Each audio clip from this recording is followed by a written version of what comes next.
Ladies and gentlemen, magandang araw sa lahat. Atensyon sa lahat ng mga buyers, investors, brokers at real estate agent na naghahanap ng farm lot for plantation. Good news, ang farm lot na ito ay for sale, location Santa Maria, Laguna, na may sukat na 130 hectares expandable, proof of ownership ay land title. Ito ang mga property information na more or less 3 hours drive from Quezon City, Manila, na more or less 6 kilometers from National Highway, na ang farm lot na ito ay combination ng flat and rolling, na more or less 70% ang flat land, na ang rolling na portion ay napakabanayad lamang. Dito ay mayroon electricity line, may water supply, may malakas na cellphone signal, at mayroon internet, na ito ay naka-frontage sa cemented barangay road.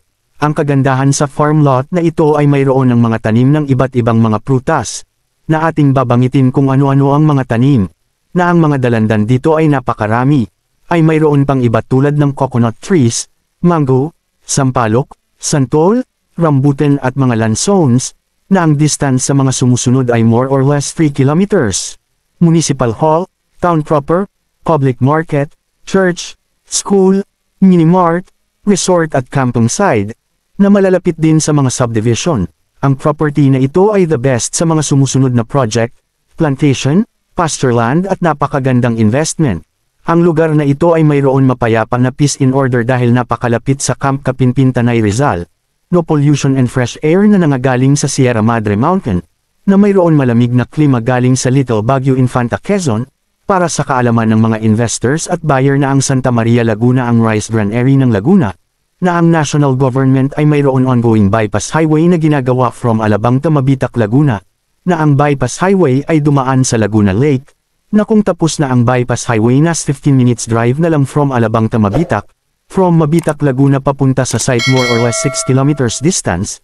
Ang isang pinakamaganda sa farm lot na ito ay very accessible papunta sa Baguio or sa bandang norte ng Pilipinas.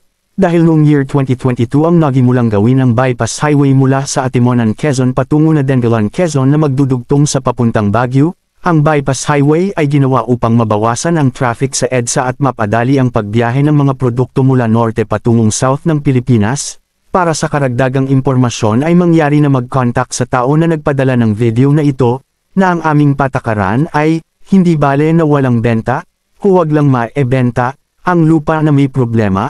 Ang aming mensahe sa mga buyers at investor na huwag magmamadali sa pagbabayad ng lupa, unahin ang pag-due diligence, na kung hindi alam ang tamang proseso ay aming ipinapayo na kumuha ng abogado na tutulong sa tamang proseso sa pagbili.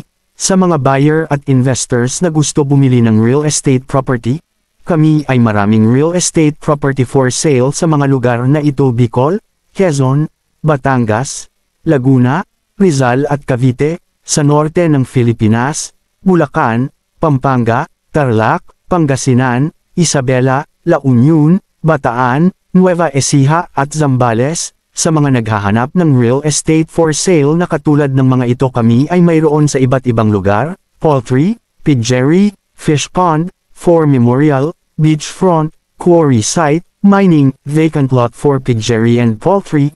Tungkol sa mga real estate property sa Metro Manila, maging ito ay commercial, industrial, warehouse, hotel, condominium, commercial building, apartments, house and lot, at mga vacant lot for high-rises building.